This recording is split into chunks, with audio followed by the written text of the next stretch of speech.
Hi, Jessica. It's great to have you on, and I know you have such a great story and journey that you can share with others. So I'm not going to tie it up too much here in the beginning. I'm just going to jump into it, and you can start sharing right away, where you started and how you got to be where you are today. If you could just give us some background first. Sure, absolutely. Well, just to introduce myself, my name is Jessica Moloney. I'm a licensed mental health counselor here in New York. I'm also a breakthrough self-love coach, motivational speaker, and author. And my story, I guess it evolved over the course of my life, as all of ours have. But for most of my life, I was very much a people pleaser. I struggled tremendously through my teens and 20s with depression and anxiety and a low self-esteem that led to a slew of toxic relationships. And essentially, really, like, with the way that I saw myself, I recognize now that at that point, like, I had no idea who I was. I became a chameleon for anybody who would show interest in wanting to be my friend or wanting to date me. And I just became what I thought everybody else wanted me to be, and realized that I never had a sense of self. And realized that I essentially signed up to be a volunteer victim in my own life. And I found myself in a relationship where I was gaslit, isolated, manipulated. And it wasn't until an argument one night. It was an argument that we've had, many times before, which I'm sure some people in relationships can relate to. Um, but in that moment, I couldn't do it anymore. And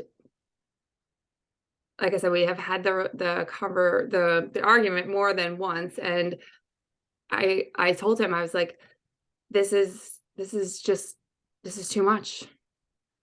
That I was begging him to just give me the help that I needed, to pay attention to me, to be kind to me. And I couldn't take it anymore. And I told him, I said, you've broken me. That over years of feeling that I was never enough, years of having my faulty beliefs be, I guess, solidified by somebody who didn't believe in me, who told me that I couldn't do things, that I completely lost whatever sense of self that I had. And that inner piece of me completely shattered. It's like, if you can imagine, like, somebody tapping on the glass in a cartoon. If they tap enough times on the glass, you begin to see it shatter. And if you just keep tapping in that same spot, eventually that shatter will spread and that glass will fall. And in the moment, in this argument that I had, that wave of anxiety came over me as I felt literally shatter inside my body and felt all of this glass falling to the floor in front of me. When I told him, you took everything from me, that this was supposed to be the happily ever after. Like, listen, I grew up in the 80s and the 90s, and Cinderella was everything. We were waiting for our Prince Charming. And, the thing with that is after you get to this idea of happily ever after, there's no more movie. There's nothing left to show you how that's supposed to be and how that's supposed to go. Like, what even is that anymore, happily ever after? But in that moment, in that life-changing, life-altering moment, I realized that if anybody was going to save me, that I had to save me. That if anybody was going to love me, that I had to love me. And there's a quote by Lucille Ball that I use all the time, and she says, oh God, I don't want to mess this up. She goes, love yourself first, and everything else will fall into line. You really need to love yourself to get anything done in this world. And for most of my life, like, not knowing who I was, thinking about this concept of self-love, oh my gosh, if you could hear me roll my eyes, it would be like grinding metal on metal. I was like, oh my God, this is such a ridiculous concept. But in that moment, when I decided that I'm going to save me, that I'm no longer going to live this misplaced life, that I'm no longer going to continue to sign up to be a volunteer victim, I had to look at myself in the mirror. I had to face myself. I had to recognize all of the pieces that I've contributed to the journey that took me to that place where I was just then. And I had to tell myself what I can do and stop focusing on what I can't do. I had to challenge myself in ways that I never thought possible. Step outside of my comfort zone and it was hard, and I cried a lot, and I didn't know if I could do it. But I knew that there was something else for me on the other side. There was more to life than whatever this happily ever after was supposed to be.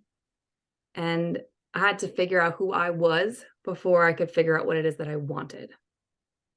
So I began embarking on a journey of self-discovery and creating self-awareness and challenging myself and doing all the things that I've told myself for years that I can't do and that I'll never have and I won't be able to. And I shifted that perspective for myself. I found myself in ways I never thought possible. And once I was able to do that and set myself free from this relationship, I vowed that I am going to do everything in my power to make sure that any and every other woman or man in certain situations will never have to find themselves in this position and never feel like they are on their own to try to get through it. Because when you feel like you're alone in these positions, it's very easy to stay where you are because you don't know how to get out.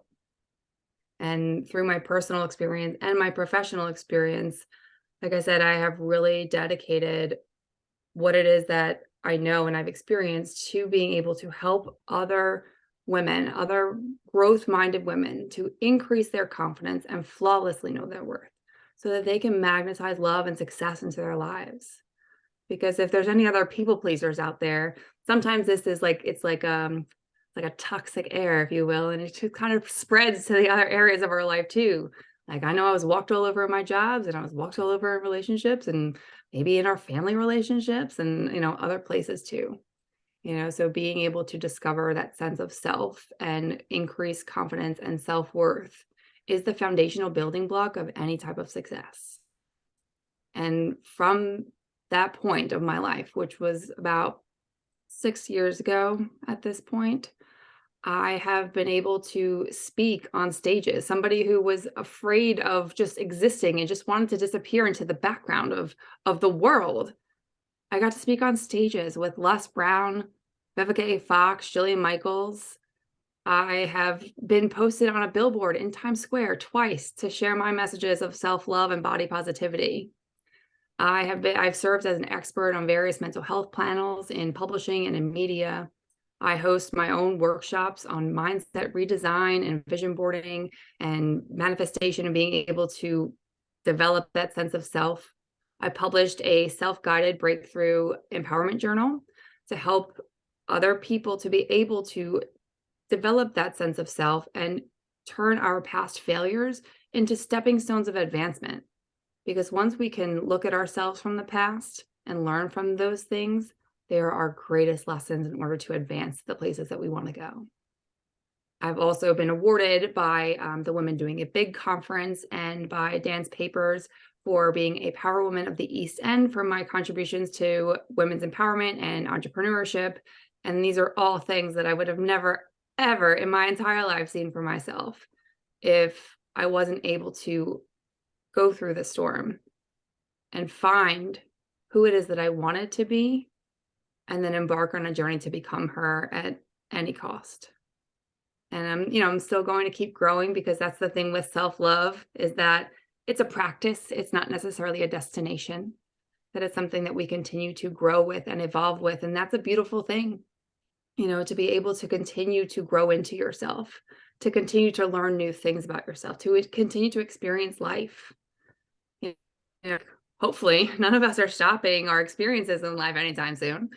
So why not grow with them? Why not learn from them? Because we can't change them once we've experienced them. And I often tell my clients that if we're living in the past, we're often living in an area of depression. If we're living too far in the future, we're often living in an area of anxiety. And too many of us are living in both sides of this or potentially bouncing back and forth between these pasts and these future worries. That to be able to live mindfully, to be able to redesign your neurotransmitters and to be able to teach them how to kind of fire differently, to redesign your mind. It's a wild concept, but it's been a pretty cool process. And it's exciting to be able to help other people to do that now and watch the transformations happen as they begin to believe in themselves, maybe again, or maybe for the first time. So that's what I'm here to do. And that's a little bit about my story and how I got here. That's great. I appreciate sharing that. I do want to go way back to the beginning where you shared the term where you used chameleon. So Mhm. I liked how you used that. So and I could see that too, for myself and some other people maybe. So just to be that chameleon, and you're just blending in and you don't even know it, maybe. Um, that was a cool term. So I just wanted to circle back to that. We don't have to dive deep into the term itself, but so you went on your journey of self-discovery. What kind of things did you do through that journey?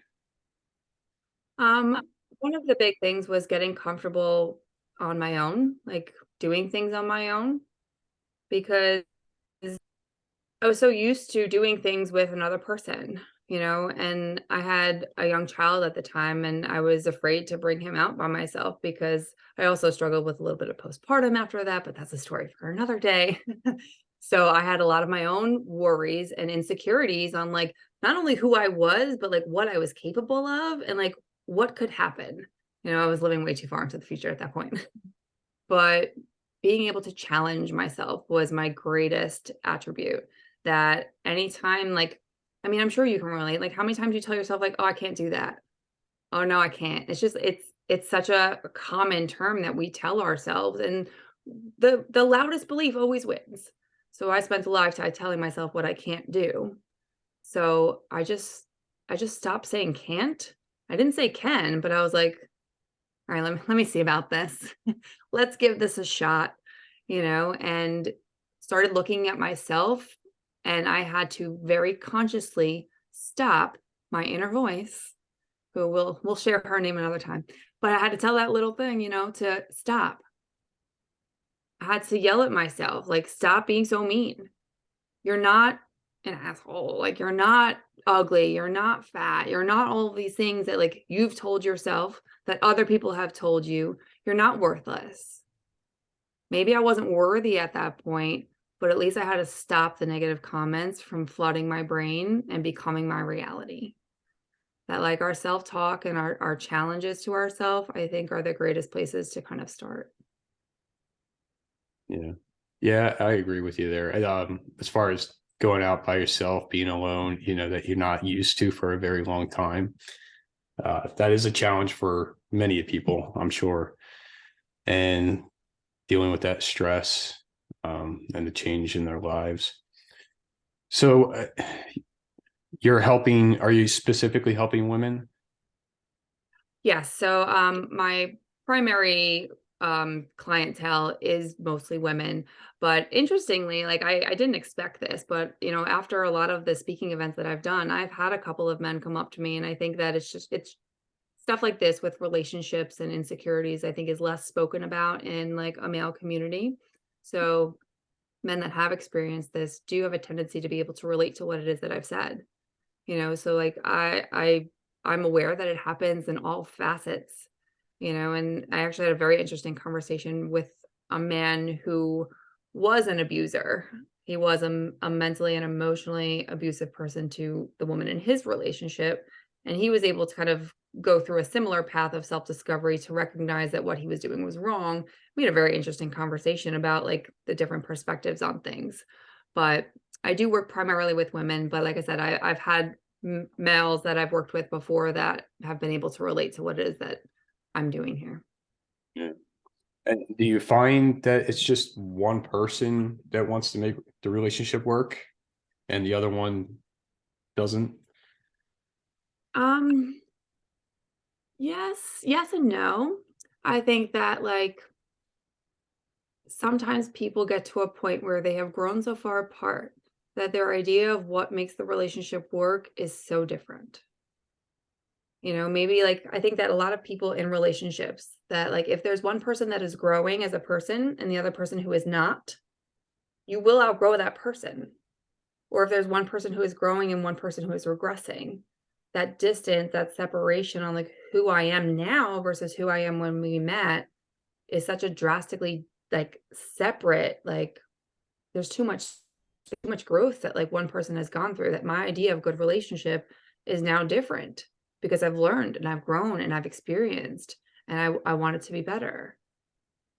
You know, some people want you to stay where they are, right? So if you're trying to grow and I don't like that about you because now it's going to change your expectation of me, I'm going to say, don't do that. Don't grow. I don't like that. I don't want to change. I don't want to be better. Like, so you can't be better. Right. So like now I've grown and I want you to come with me. I love you. I care about you. Come with me, grow with me. I'm like, no, I don't want to do that. They'll never say that. But now I want the relationship to work in maybe a better way. And somebody else wants the relationship to work in the way that it's always been. You know, so I think that there's either it's yes, one person wants the relationship to work and the other person doesn't, or there's just so much growth that has happened in between two people that they're no longer the same people they were. And like I said, if one grows too far or too much in a good way, then there's a lot of space in between and that can create friction.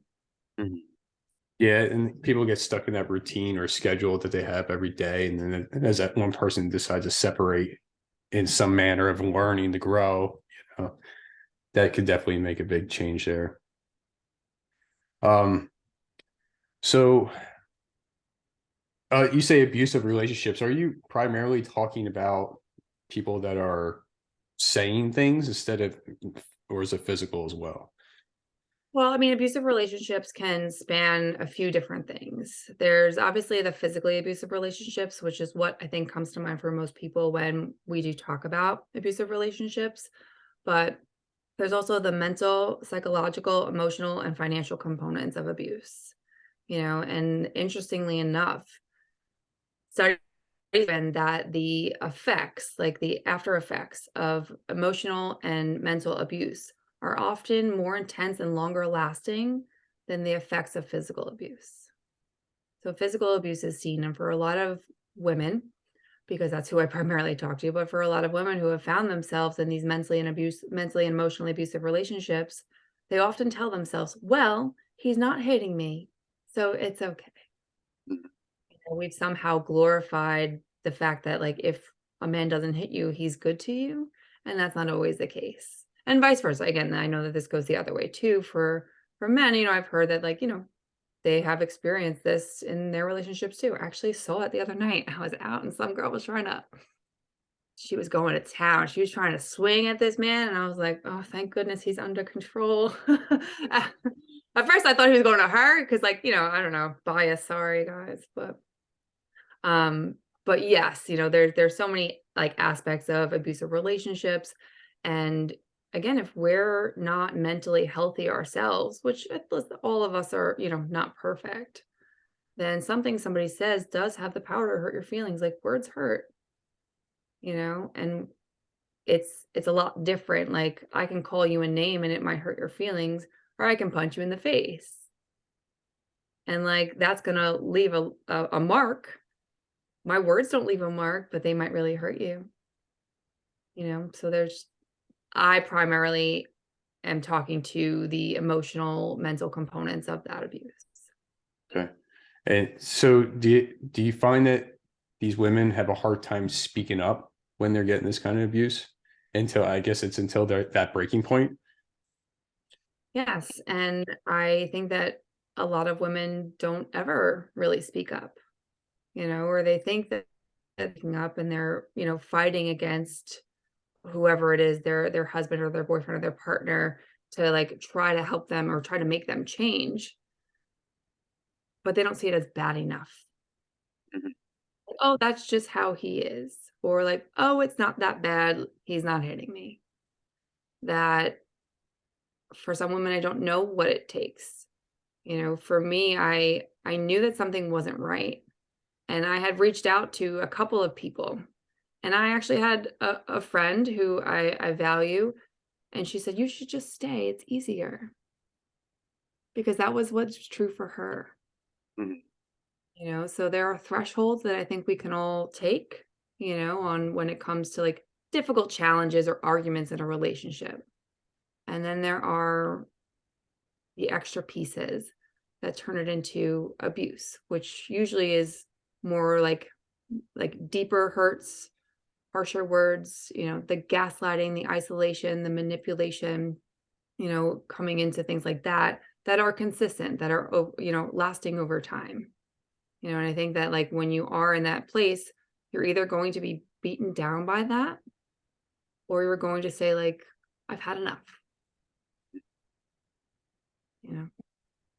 So again, I want to be able to give women who are feeling beaten down, or, the ones that have that shred of hope that like, this can't be it. This can't be that happily ever after. Like, there's got to be something else. I'm like, yes, there is. Let me show you what that is. Come on down. Follow me. Yes, Um, right. Take my hand. I'm going to pull you out. no, this is great. So let's just say that somebody doesn't want to step out, right? Do you try to have them communicate with their partner, or do you take in their partner as well? Um, So in my counseling business, I have worked with couples. On the coaching side of things, I don't typically work with couples, but I will give whoever it is that comes to me, if they're not saying like, I want to get out of my relationship, or they're not out of their relationship, they're in it. We're talking about boundaries. We're talking about still building your self-worth. We're still going to build all of the things that we need. Like I built them in my relationship for me because I wasn't brave enough or strong enough to leave. So we do have to step out of our normal routines, stop being overly accommodating, stop just accepting it. We do have to challenge ourselves, like things that you maybe don't usually do, like go make time for yourself. Self-care is another huge component of what it is that I speak about, because women are not valuing themselves enough to choose to engage in self-care. And very rarely do we have someone in our life that's like, girl, why don't you go rest? Why don't you go take a break? Why don't you go like out for a little bit? Like we're not volunteered that. I don't think many people are, but engaging in self-care, redefining our routines, and setting boundaries, and making sure that whoever it is that we're interacting with, like this could be a mother or a mother-in-law or a father or a romantic partner, like we need to have our boundaries with people, because that helps us to identify our self-worth and maintain it. And it teaches other people how to treat us. That if I allow you to just walk all over me all the time, you're going to think it's normal. Like you might not even have any ill intent towards me. But if I say like, actually, no, I don't want to do that anymore. It's uncomfortable. People don't like it. Now I feel like I've disappointed you, or you're mad at me. And like, that people pleaser inside of us is like cringing. And then it's like, okay, no, it's fine. Like, I'll just deal with it. I've had clients tell me like, oh, I can handle it. It makes me so angry. I'm like, I, I, I know you can handle it. I know you're strong, but do you want to? Do you deserve to? Is that fair? So like boundaries are a big part of being able to like help yourself out of this, while trying to work with your partner and like establishing that sense of self, establishing like a higher self-worth.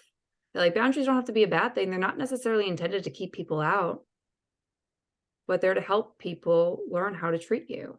This is what I'm okay with. So if you can respect that and give me what I'm okay with, and we can have this great relationship with that boundary in place, then that would be phenomenal.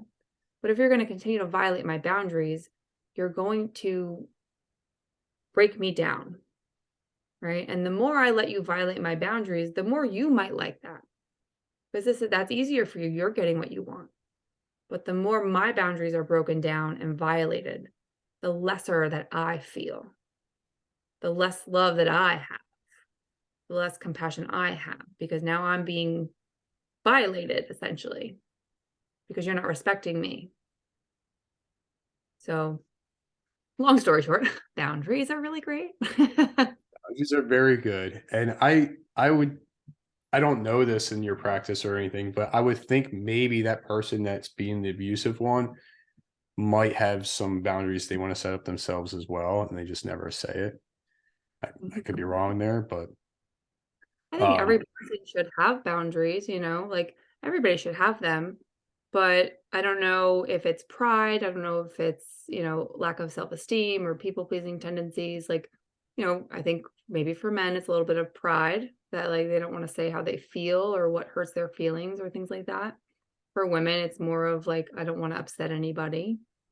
but there is something along with our ego that gets in the way of setting boundaries. We should all have them, just like we all should have needs in a relationship. Having needs doesn't make you needy. This is what I need, and if you don't want to give it to me, like, that's okay, then you're just not my person, and I'm going to go find somebody else to be in a relationship with. So like I think like yes, abusers or like both partners in a relationship should have boundaries that they are comfortable with and not willing to kind of negotiate on. Yeah, I agree. Um, so how does somebody connect with you if they need some help with some kind of abusive relationship? Well, you can connect with me on my website, which is jessicamoloney.net. And Moloney is spelled with two O's, Moloney. Or I'm on Instagram, Facebook, all social media platforms at the Jess Moloney. And then my journal is also on my website or on Amazon. You can find that there too. Or you can email me at info@jessicamoloney.net.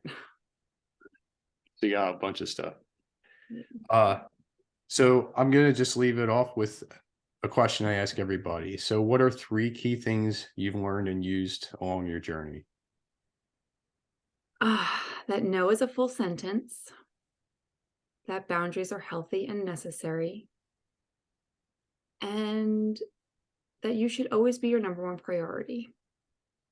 It doesn't mean you don't care about others or you don't value other people, but you are your greatest investment. So if you take care of you, it's a ripple effect. Everybody else benefits from being around you. Do you I'll go off of that a little bit. Do you see people then starting to be different once they feel that from somebody else? Sure. I mean, think about it. If you're in a room full of like really positive people, like you're gonna have a really hard time staying negative. Like if you're in a room of people who are just like mean and cranky and nasty all the time, like we're gonna become that too.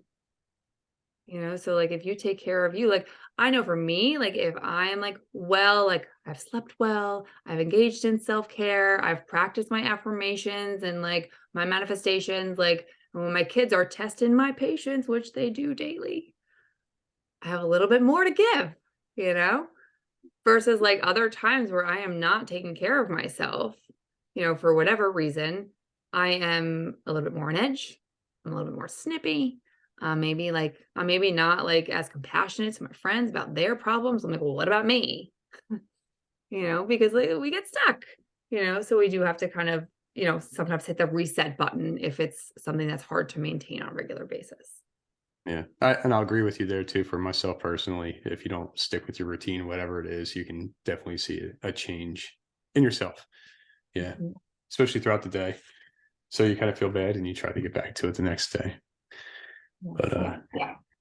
no, that's great. I appreciate you sharing your journey and what you're doing to help others. It's really good, and I think we're gonna have to just do another one sometime and carry on something else. Yeah, Perfect. Love to. yeah. Thank you. Appreciate you coming on. Yeah, anytime. Thank you. Appreciate it.